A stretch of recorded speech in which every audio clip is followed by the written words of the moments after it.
A better Nigeria, is it a myth or do we keep hoping? Nigeria is a highly religious country. How come corruption thrives? Why is adoption not encouraged in Nigeria? Is there a future for the Nigerian youth? Being rich and famous, is that the only reason for being an artist? What makes a great nation? Is it the leaders? What about the people? This is Answers with Dr.Reju. Good evening and welcome to Answers with Dr.Reju, where critical life issues are clarified. My name is Lois and I'm in the studio today with Agnes. Agnes, you're welcome. Good evening, everyone. Thank you. And of course, Dr. Reju is the Chief Resource Person of the Center for Transformational Leadership, CTL Josh. You're welcome, sir. Thank you, Lois. Glad to be here. Good evening, everyone. Good evening, sir. So last week we talked about staying focused in a distracted society. If you missed out on that episode, please check out our website, answerswithdrreju.org, to stream on all our previous previous episodes. And today on AWDR, we'll be talking about who should forgive who. Okay. The 7th of February was declared public holiday, that's Forgiveness Day, by the governor of Plateau State, and some activities were carried out to mark the day. The idea is so that there can be reconciliation among the major religions who are both victims and perpetrators. We've not been able to, tell who is responsible. We get to hear on the news, keep saying unknown gunmen or suspected Fulani headsmen. Now, the governor brought up this initiative so that it can foster forgiveness, which is in turn supposed to lead to peace. Okay. So what do you think about this whole idea, this whole initiative? Yeah, for me personally, the announcement of the holiday came just out of the blue. It wasn't something I was looking for. I didn't kind of get any kind of build up to it. So it's just like it just happened. But the way it's coming to me now that you're talking about it, especially when you mentioned what we spoke about last week about keeping focus, and I think this is a way that the government just used to distract us from what might really be the issue at hand. Because if you're talking about forgiveness, there must have been a particular act established that is in need of forgiveness. Who has wronged who? Right? Those questions were not raised.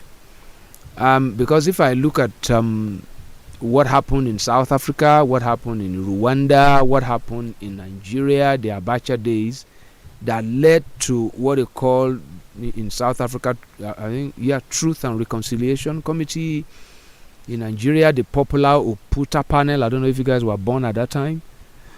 No, but it's not that long ago. But so it's for me, there's something I always believe about leadership, that it's maybe I've brought that quote here before. It's a leadership research carried out in Harvard that whatever expressions or manifestations of chaos that society goes through is not as a result of the leadership we lack. It's as a result of the leadership that we have. So that is how the limitation of how thoughtful our leadership is, on the plateau. That something like a knee-jerk approach to issues that has sort of bedeviled this region for a very long time. To think that public holiday is the best way to approach such an issue. I don't know, because you mentioned that some activities were set up to. I mean, if anything meaningfully was intended to come out of that, the build up to it will have been more robust than that. And I don't see the relevance of a public holiday.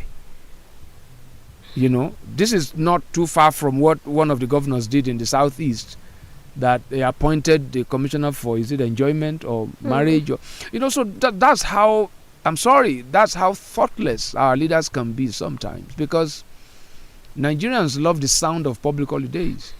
We don't even know the economic implications of a work-free day, because there are no statistics to measure that. So it's for me, it's just like a distraction, just to get people off something that might be going on. You have not established.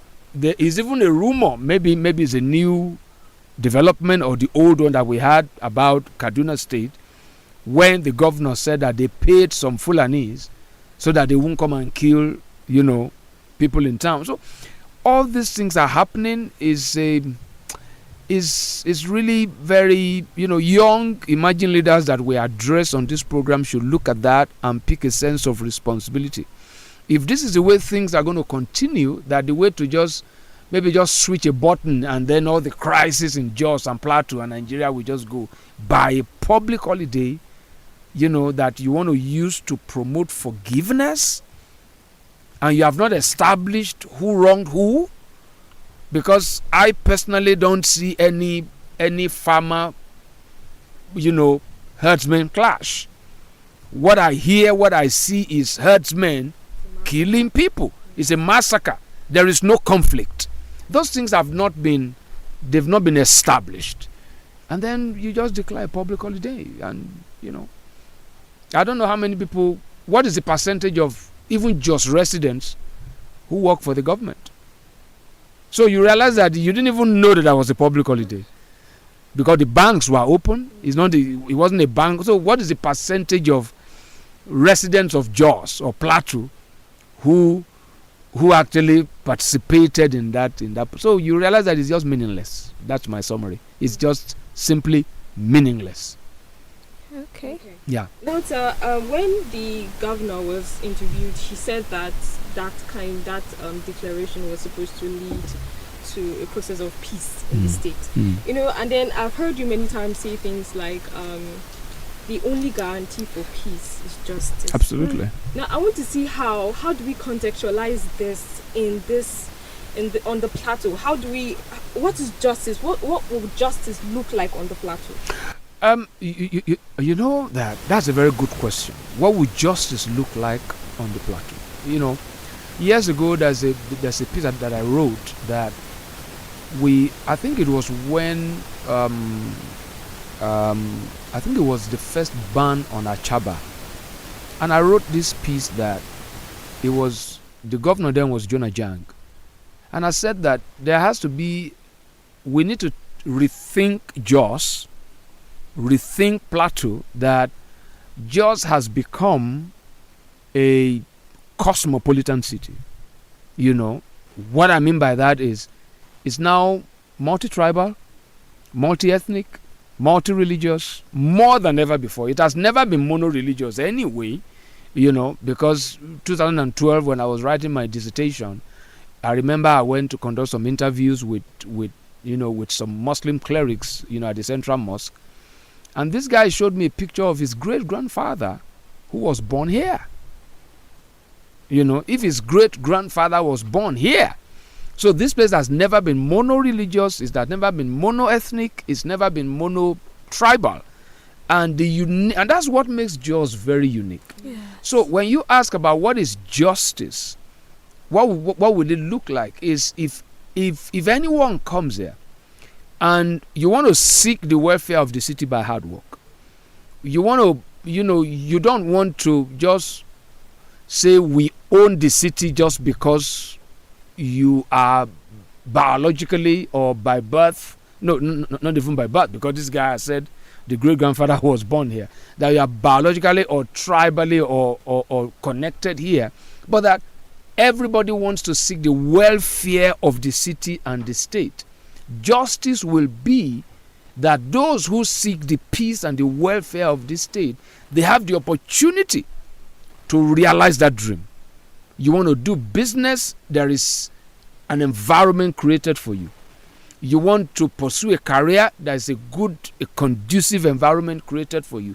There is equal access, right, to opportunities, not handouts, not not any kind of sentiment, right? There's equal access because it's become cosmopolitan, right?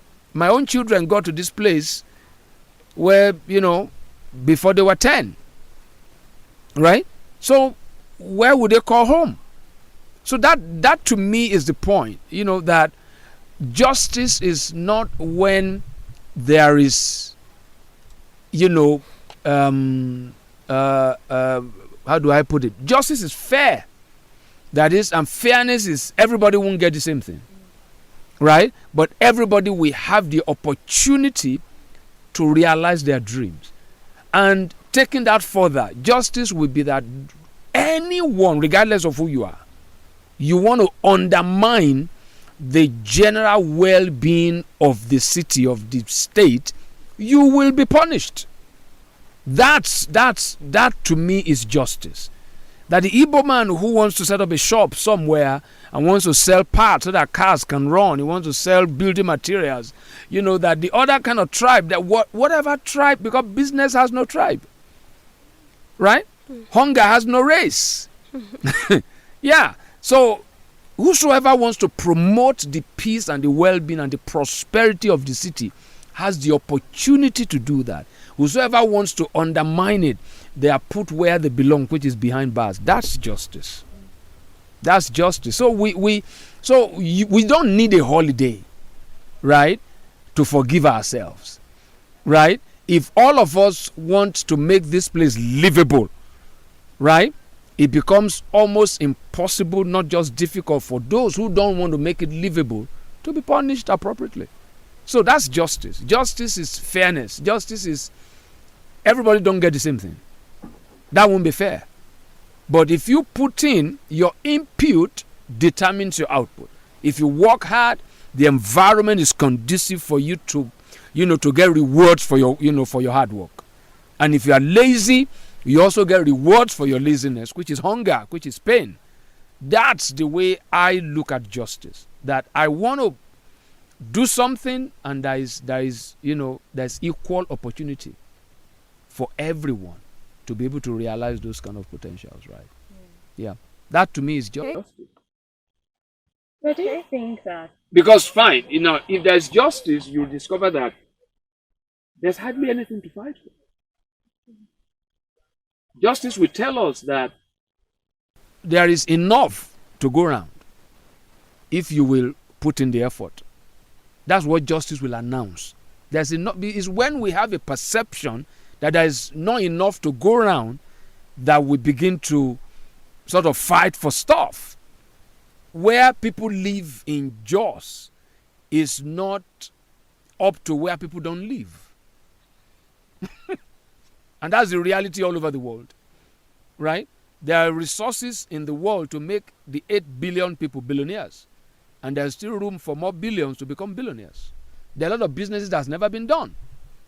There's an article that was published, I'm sorry I'm taking a long time on this. There was an article that was published about 3-4 years ago about that this article itemized, I think, 10 jobs that were not in existence 10 years before. 10 years ago, there was something called an Uber driver. 10 years ago, there was nothing called, as at the time this article it was written, there's something called social media manager. 10 years ago, 15 years ago, there's no internet radio. Yeah. So that's what happens. People tend to want to protect, they want to have a sense of entitlement when they have this perception that things that are available can go around. And that undermines justice. I'm sorry I took a long time. No, it's okay. It's profound. Sir, are we allowed to throw and apportion blames? If we are to throw and apportion blames, do we blame it on tribes, religion, or the government? Because somehow, I don't know, I think it's somehow interwoven, okay, it's connected. Yeah. It's either, the government is doing this, or some tribes are, having conflicts as regards this, or religions, but most of it is the religion.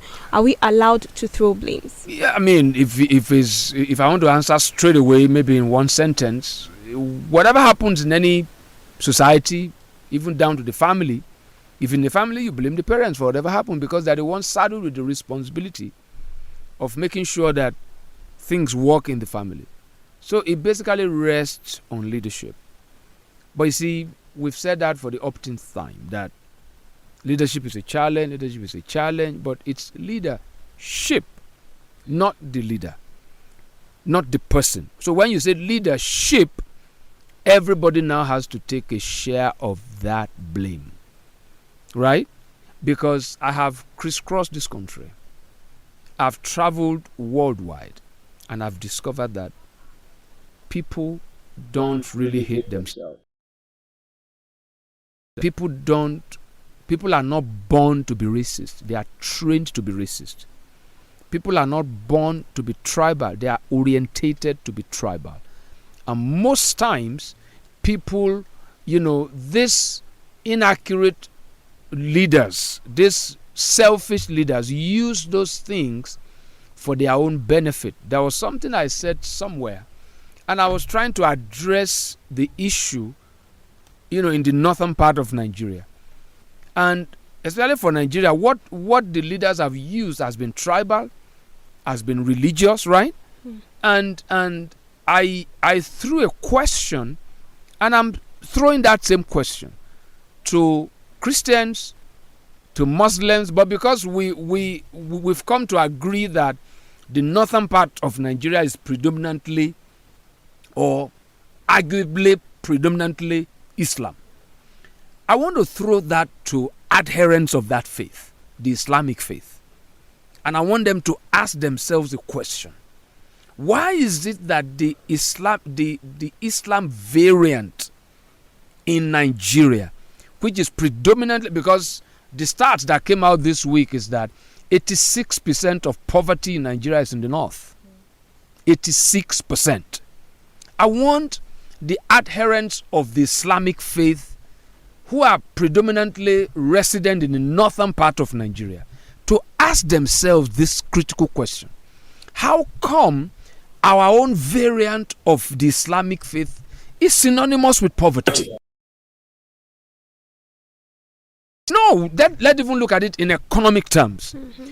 Most of the rich nations on earth are predominantly Islam. Statistics-wise, the most educated people on earth in terms of national spread are Iranians. Iran is predominantly Islam. One of the richest countries in the world is Saudi Arabia. Saudi Arabia is predominantly Islam. If you go to Kuwait, they are very wealthy. Look at Dubai. Dubai runs on Islamic orientation. Friday is a work-free day in Dubai. These are wealthy societies. How come that the Islamic, enclave of Nigeria is the poorest in Nigeria? The adherents of this faith in Nigeria should ask themselves the question. Look at, if you see how many of other people of other faiths that you have their children beg on the street. There is something wrong with our own variant of Islam that is synonymous with poverty. The poorest, 86% of the poverty in Nigeria is in the north. When you further break it down, bulk of it, if not all, are Muslims. The president came out to say that 90% of those that Boko Haram kill are Muslim. Are Muslims animals? You see, these are the issues that we need. When you say, who do we blame? Someone is using this religion to pursue, to realize their political, dreams. I don't think Muslims, naturally speaking, hate Christians. And I don't think Christians hate Muslims. any Christian that hates Muslims was trained to do so. That's right. For political reasons. The Muslim that hates the Christian was trained, orientated to doing so for no reason. What's tribalism? To hate someone that is not of your tribe for no reason. What's racism? To hate someone who is not of your race for no reason. Just because it's different from you. Someone is writing a script that the ignorant are just playing out. They, for me, our brothers and sisters of the Islamic faith in the north need to ask their leaders this question. Right? It is inhuman for a young Fulani boy to walk a cow from Sokoto to Port Harcourt. That's inhuman. And they hide under that religion. They hide under that kind of culture. There was a time when nomadic life and living was okay. But times have gone. You can't be walking cows all over the place. That's not, you see, crime has no tribe. Crime has no color. You don't have the right to kill somebody because you are a Fulani herdsman. You don't have that right.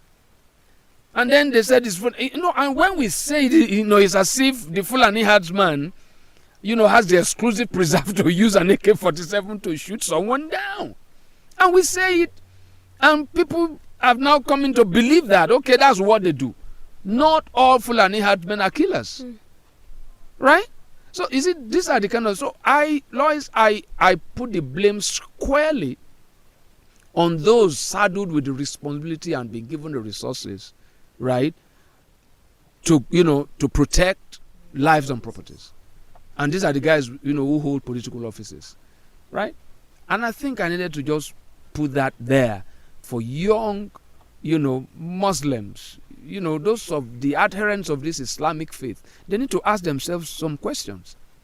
I don't know if you guys saw the documentary of where the Saudi government monitor their oil production, the technology. But when you look at what we call Islam here, it's poverty, it's illiteracy. They're the ones that don't, the whole this thing about Boko Haram is, the meaning, I hope you guys know, Western education is a sin. Those who are promoting that, they have Western education. So somebody needs to ask some very honest questions. How come you can speak English and you're saying Western education is, is a sin? The whole nation just need to write, but you can only help someone who believes he needs help. And that's why I'm trying to sensitize, those who are adherents of this Islamic faith, the Nigerian variant. The Nigerian variant. It's not a secret. It is synonymous with poverty, with illiteracy, with backwardness. We've had more Muslims govern this country more than any other faith. We've had more Northerners govern this country more than any other region.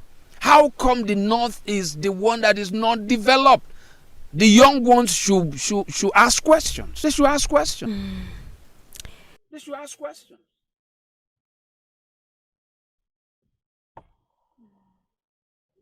I don't know if it's correct to talk about this, but just last week, my aunt, her house was invaded by suspected, Fulani men, and her children were kidnapped, and they were taken away. Now, they had to pay, a ransom to get them back. Yeah. And these things, are on the increase. My problem is, the rumors I get to hear is that there are people who are behind this. People who are even indigents, who know these people, that collaborate. And then we keep talking about Fulani headsmen. Who are they? Yeah. Okay, and the religion is, we want to say, oh, they are Muslims. But we have indigents who, are people, our people, say your neighbors, your uncle, your auntie, and then they are collaborating. And I'm like, okay, I don't understand, why is this going on? And then we keep blaming a particular people, when there are people who are, within us who are doing this? How can you? That's the reason why we say that it's so thoughtless to say that you declare a day, public holiday for forgiveness, when the real questions have not been asked and answers sought. You see, what you just said really captures it. You see, terrorism or any crime at that thrives on local sympathy or outright support. Right? Local sympathy or outright support. In the same way, security can only be assured by local sympathy, local commitment, and local support. If the locals don't allow terrorism, it won't happen. Right? There was a time in this country, there was a jungle on radio when we are, fighting the armed robbery scourge. And I remember the radio, I don't know whether it was Efrasin, and they said, armed robber not be spirit. Right? Armed robber not be spirit. They are our neighbors. Yes. They are human beings. I grew up in a village. Maybe I've said that on this program many times. I grew up in a village. If somebody steals anything, we know the person. If a house was boggled, we know the caliber. We know it's not the person that stole a pot of soup from the fire that boggled the house, because there are categories. It's the same thing. So who is afraid of decentralizing, security? There is no way. You see, they say something in African idiom, especially maybe in the southwest, that the insect that eats the vegetable is in the vegetable. They say that if the enemy within doesn't attack you, the one outside cannot succeed. So there is always that. Nobody can come and kidnap your aunts, your nephew and your nieces without local support. Somebody gave away the information. Somebody, has said something that, this thing is happening here. So it's a no-brainer. We know it. Abacha said it in this country. If any form of insurgency goes on for more than 24 hours, the government is aware. It's either they are right behind it or they are looking away for a personal benefit. I saw an interview today that Buhari gave when he lost the election, when he was in the opposition. He put it squarely on the government that they must be benefiting from Boko Haram. Now the table has turned, right? It's as if he should just play that same video. I think it was an interview on maybe BBC or something like that. He should just play that video and hear himself. Right? It's not possible. Boko Haram they don't have air power. Herdsmen don't have air power. It doesn't take anything, right, for our military to take them out. If they are not taking them out, it's because they don't want to. It's as simple as that. So nobody can kidnap in a neighborhood where they don't know the whereabouts. Right? No. One of the things that made the problem in the Niger Delta to be so, that sustained it, was that the military don't understand the terrain. You want to go and arrest somebody in Bonny, the guy jumps inside the river, right? He can stay in the river for hours. So it takes that kind of an amphibious kind of knowledge for you to also operate in that area. So my point is local content, local information. What's the soul of security? It's intelligence. How do you get intelligence? From locals. From locals. It's as simple as that. So it's not an holiday of forgiveness. We're just distracting the people. Yeah. Wow. Okay. We're going to go on a short break, and when we're back, there's more. Stay with us.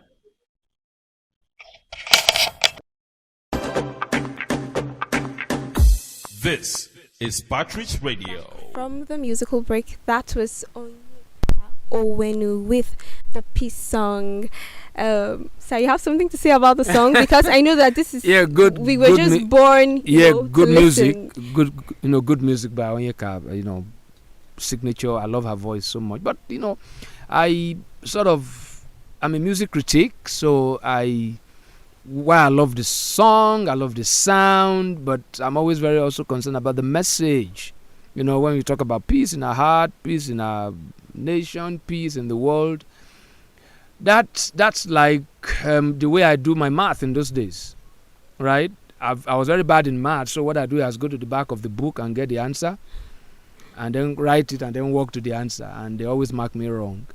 So you see, I prefer, you know, like we said earlier on the program, how there's a guy called Peter McIntosh from Westmoreland in Jamaica. You know, he did a song 2 years ago called Equal Rights, and he outrightly said that I don't want no peace.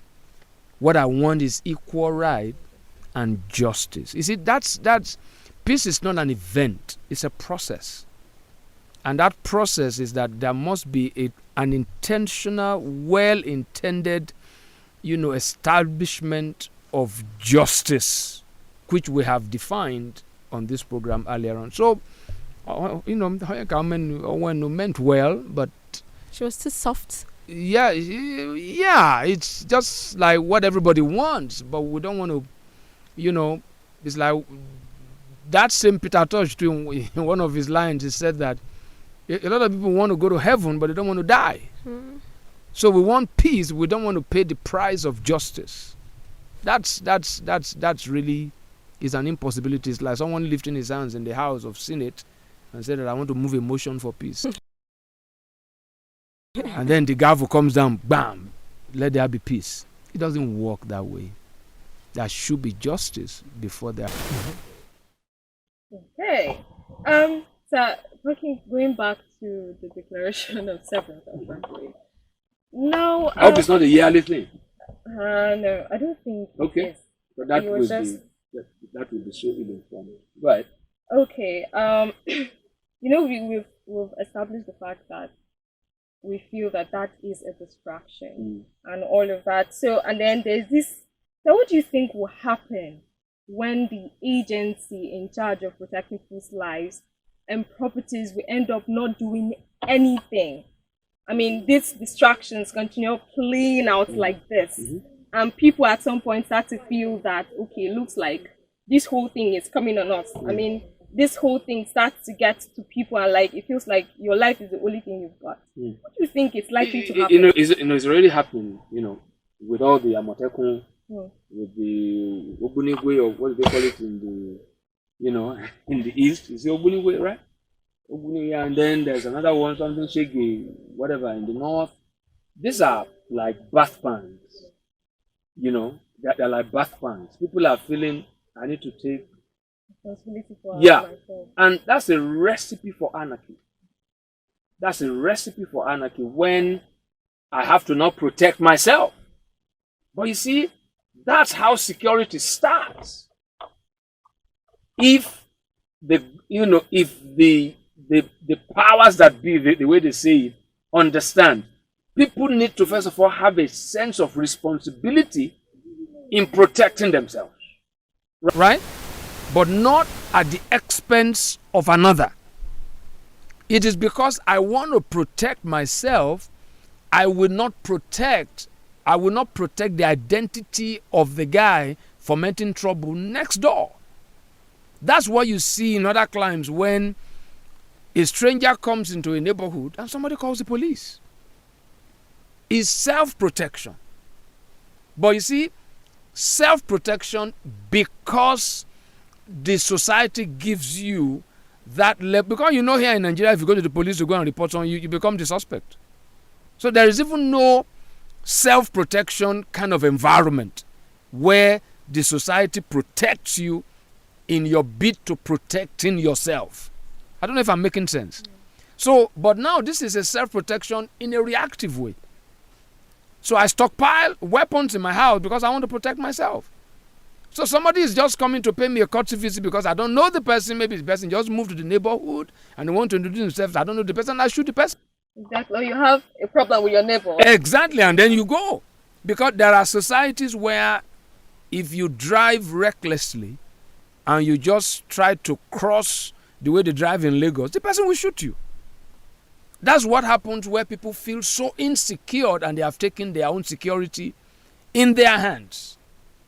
But self-protection is actually the beginning of communal protection. Self-protection is, I want to ensure that I'm safe, and in the way I express that is, if I feel unsafe, I know who to call. Right? I know who to call. But when the society has not established that kind of a thing, when I feel unsafe, I take personal action. I take personal action. The whole law behind, one of the strongest laws in the US, which is the right to bear arms, is outflow of self-protection. The right to protect yourself. But the gun is not a weapon of assault, it's a weapon of protection. It's for self-protection. So there's a way to see it. Because even in some army bases where there is, maybe in an army barrack where there is a lot of ammunition, they call it, the sign you see on their the gate is, "We are for peace." So you discover that the weapon, an AK-47, can be a weapon of peace and it can be a weapon of terror. It's just like an airplane can be an instrument of transportation and it can even be a bomb, depending on what is happening in society. So it's really, it's already happening. Now we see states, regions coming up with their own security kind of outfit because only people can protect themselves. And that's where it has to start from. A stranger, you can't post a northern policeman to a place in the south. The guy doesn't know the place. It's even not good for him or her. He's at risk.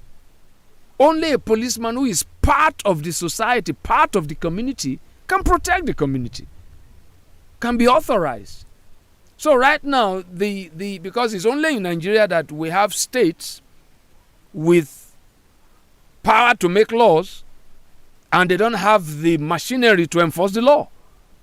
So right now, if our state police is past due, not just long overdue, it's past due, we even need to have local government police, local government security apparatus, right? So we're just, and the reality is some people are benefiting from all this crisis, yeah. And those who are benefiting are in places of influence. It's as simple as that.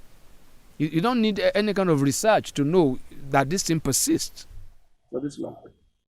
Okay, now we've talked about one possible outcome of this. Now, sir, do you think that, we mentioned the fact that people could get lawless and start to use whatever they have against people. Now, sir, do you think we can get to a point where people will stand up and be like, we want to be really accountable?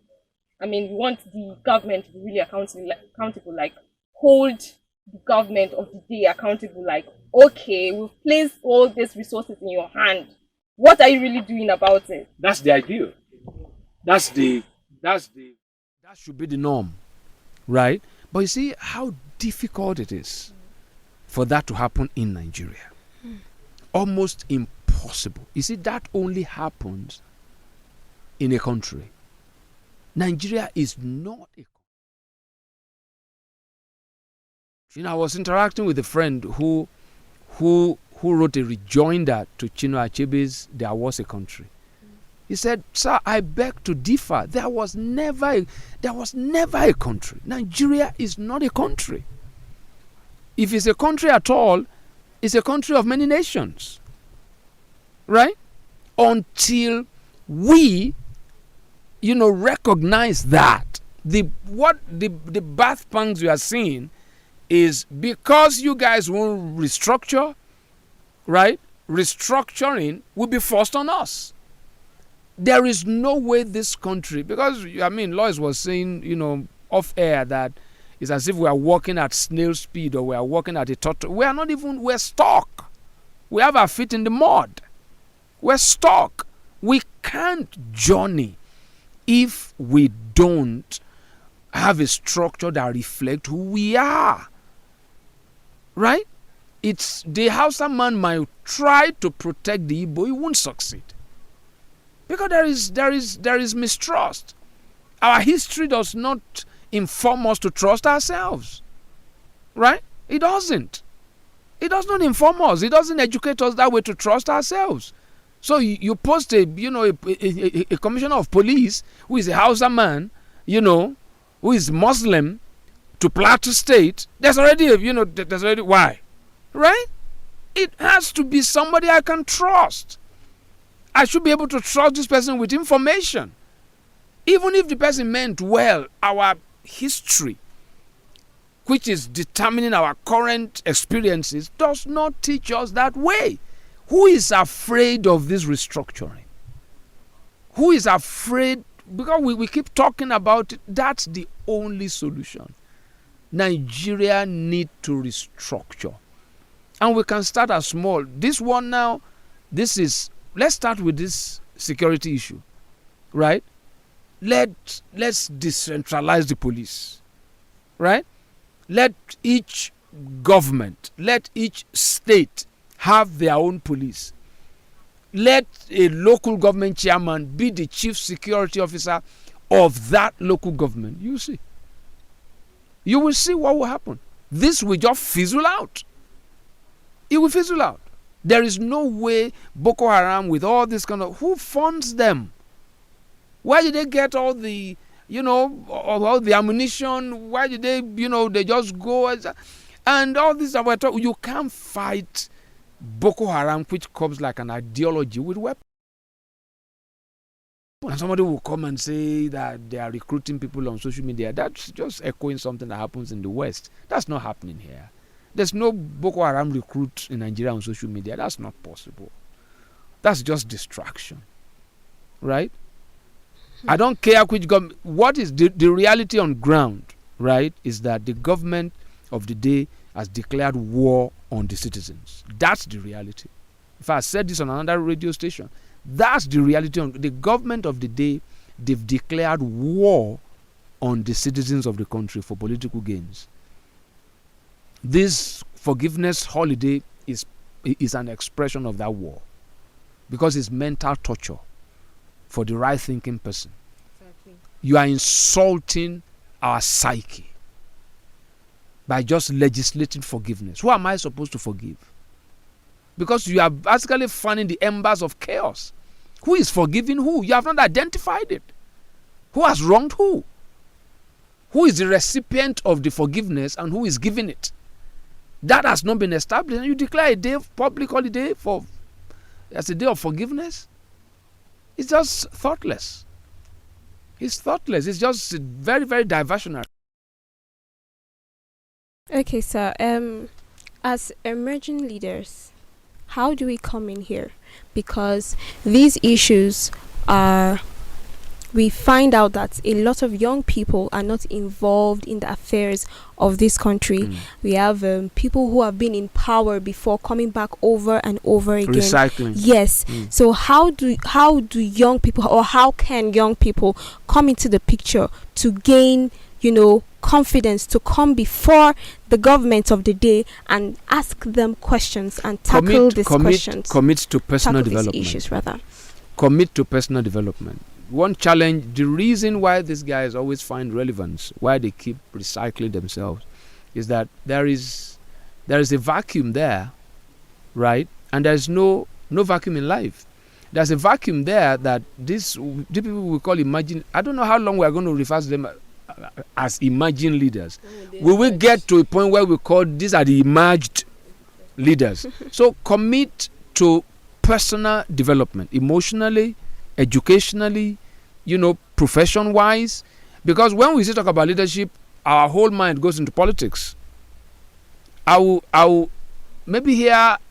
recall something Mandela told a group of young people who came to him at the height of just few months before he went to jail. All these Thabo Mbeki were part of them, who eventually became president. They said they wanted to start bombing everywhere. They want to really bring down this apartheid government by violence. And Mandela gave them a counsel, which I'm going to give to young people out there, because they need it. He said, go to school. He said, the point is, if you bomb, all of you will die. They will kill all of you. Go to school. Educate yourself. Develop yourself. There will be a time when there will be need for leaders. And you guys must be available when that happens. Thabo was part of that. Some of them went bombing and all those kind of things. They died. Thabo was in that group that he counseled. He became president. And I think this other guy too, that was, removed from office, was also there. So I'm challenging, that 1935 kind of people. Even let's take it back to 15 and all those kind of things. Develop yourself. Focus on career development, emotional development. Prepare yourself for leadership because they're not ready. And these guys are not sincere. I wrote a mail to an American friend of mine who is very close to 70. And I wished him Happy New Year because it was in January. And his reply was very sobering. He said, yeah, wow, Happy New Year. Okay, it's the end of a decade and we're going to start another one very soon, right? He said, my concern is just the kind of world that we are bequeathing to the young ones. That I think, he said, his generation have made a mess of this world. That's somebody who wants to be sincere. This is an American. This is an American. So it's not only here. What is the age of American president? He's in his 70s. Look at what is playing now with the Democrats. Who is leading the pack? I think the guy is even maybe, I don't know the age. I think Bernie Sanders is even older than Trump. That's the guy that is imagined likely to be the candidate for the Democratic Party.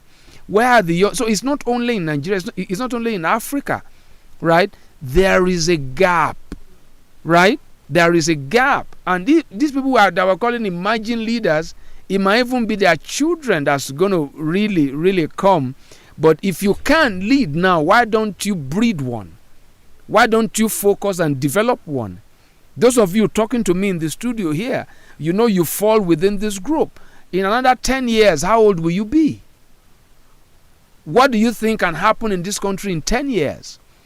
Do you think leadership can change in this country? Who do you think will take over from Buhari? Is it somebody who is in his 30s? I don't think so. It's not looking so. Right? Yeah. The build up to it is not looking like that. I think it's still going to be a recycled person. But how do you respond to that? To answer your question straight, commit to personal development. If the likes of Showore and Bakare that are now in court and all those kind of things, that's where leadership, as far as the young ones still are, is still advocacy. And advocacy is totally different from leading. Right? You guys just really need to, just knuckle down and focus and stop deceiving yourself, because many of you believe you are already made and you can't even lead your life. You don't even have basic values of discipline. Everybody just want to make a name. Simple service. You don't even understand it. Whatever you want to do for gain. That's not how to lead. That's not how to lead. So, my advice is if I'm not too simplistic, the how, develop yourself, because you don't know what might happen. I'm listening to this and I'm like, okay, what if I want to be a political, just like you said, there are different, it's not about political power now, there are different types of leadership. What if I want to be that kind of, or I want to have political power? I'm that kind of person. I want to lead politically. And then I go to school, I develop myself personally, I do the needful and all. And then you are now situated in a country like Nigeria where you would have to be maybe in a particular party or all those kind of things, those complexities before you actually get down there. How do you want to go about it? You see, you can't operate in the business world if you don't identify with the business world. You can't operate in the political world if you don't identify with the political world. Right? But when you identify, you want to come with something. It's not a place that you're going to just disappear. So, I've said it on this program before, learn the ropes. apprentice yourself to someone who is already very good in the trade, right? Yeah. At least, even if the person is a crooked politician, you now know what a crooked politician looks like, and then you can do the opposite, right? You can just walk. Everything this guy has done, I'm going to do the exact opposite, because I now know how it ought not to be done. But your generation don't even want to hear. I've heard people who are 19, they are mentors. I'm mentoring somebody, 19-year-old. Who mentored you? Right? This is a generation, they don't want to learn. Everybody is an expert. Everybody is well made without being made. Everybody knows. Everybody knows. And I see a situation where the 1935, these guys they will pass without any impact. They are going to pass. They are going to pass. Many of them, I'm not a prophet of doom, but it's just reality. Many of them will really, they might do some things for themselves. They might build a house or pay rent or food, get a good job, but they won't affect this world. Maybe the one we call the post-millennials, right, have a little bit of hope. But this one called the millennials, they can only do something to promote themselves. But society, they always be a victim, like they are right now. Yeah. Oh, so you've spoken really profoundly. You've spoken deeply, bitterly, and my joy is the fact that you say it as it is. We are in a generation where people don't want to hear the truth. They want sugar-coated truths, But we really need to know what has gone wrong, and then we can prefer solutions. Absolutely. In the light of our topic, in conclusion, sir, how do you think that forgiveness can be approached in the light of the whole situation, and issues in our country? Okay, before I answer that, I kind of feel that this public holiday, 7th February declaration by the governor, I think it has negative consequences, because I feel that, okay, now look at the perpetrators now. Well, first of all, let's look at those people who have lost loved ones, right? And then this declaration was made. I mean, like, I should forgive. I mean, there's this picture it will paint, the picture of like, okay, justice is not, it's not something, yes, and it's not something I would get anytime soon. And then look at the perpetrators. It's going to be like, okay, we can do anything and go away, get away with it, So I don't know. There are times when justice is not necessarily the way you punish the perpetrator, right? Might not necessarily be to inflict harm, right? But to tie those two questions together, forgiveness is an intangible reality. Okay. Yeah, it's an intangible reality, and it's just a state of mind. It must have a tangible expression. The tangible expression is a process, and that process is called reconciliation. Process is called reconciliation. So forgiveness is just, the sound of the gun to say go. Then the race starts, right? So if it's just an event, that's why I say forgiveness is, it's an intangible reality. Okay, I forgive, but let now there be a conscious process, and that's where many nations have missed it. There have been a lot of, forgiveness kind of seminars, initiatives in America, but racial reconciliation has been elusive. Where there's mutual acceptance, where I feel safe, and the nation needs to do that. And for that to happen, it must happen within a very correct structure. That brings us back to this issue of recognizing our diversities, right? I don't have to agree with you only if we are of the same tribe. If we are going to agree, we need to first of all understand that we are not of the same tribe, but we're humans. So the event of forgiveness must birth a process of reconciliation. That's where the work is. That's where the work is. Where the farmer is no longer scared of a man rearing cattle. That this man rearing cattle can be of benefit to me. Right? Me, as a farmer, I can benefit from the man rearing cattle. I need the poo of his cattle. Right? He needs the leftover of my harvest to feed his cows. That's when we begin to live. That's when we know that as a society we are journeying, even if it's at a snail's speed. I hope that emerging leaders out there are listening. I hope they are learning, and I hope that they are really, really, really taking into consideration everything that has been taught.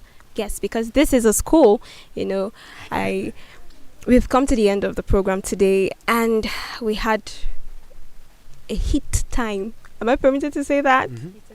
A heated time in the studio today. Okay, so you can visit our website at answerswithdrreju.org to stream on all our previous episodes. We'll see you again next week for another exciting episode. Thank you for listening. This is Partridge Radio.